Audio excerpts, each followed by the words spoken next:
Well, guys, you know what they say. There's no place like home.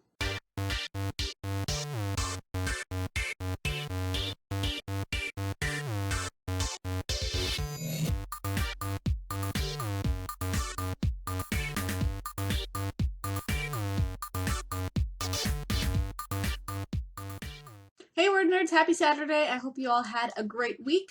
So recently I read 2 books in quick succession that hit very, very close to home, quite literally. So that is what we're going to be talking about today. Those books that I read were Exit Pursued by a Bear, which takes place in Ontario, Canada, which is where I live now, and The Accident Season, which takes place just outside of Galway City in Ireland, which is where I lived once upon a time, ages and ages ago.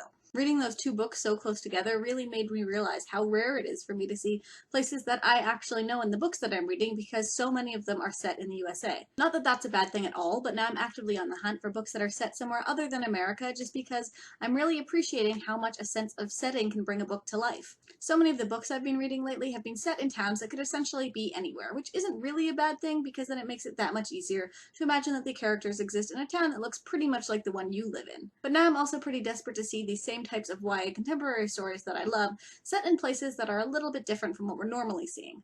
So I guess the point of this video is that number one, I would love some book recommendations that have some strong real world settings that are maybe a little bit different from what we're usually seeing. Even if they are set in the States, I'd love some places that just really come to life. Those towns or cities that make you feel like you've actually been there or you want to move there, that's what I want to be reading. And point number 2 is a reminder not to be afraid to include the places you love in the stories that you're writing. I know for me, when I'm starting a new manuscript, I just kind of pick a random place to set it, whatever makes the most sense for the stories, and I've never written anything that feels even remotely like the places that I've lived in myself. And even if you live in a town that could be any town in America, you know what makes that place special, and by including that in your book, it's really going to come to life for your readers. Plus, you never know, someone who lives locally to you could end up picking up your book, and it could become really special to them because the places they love are included in your book.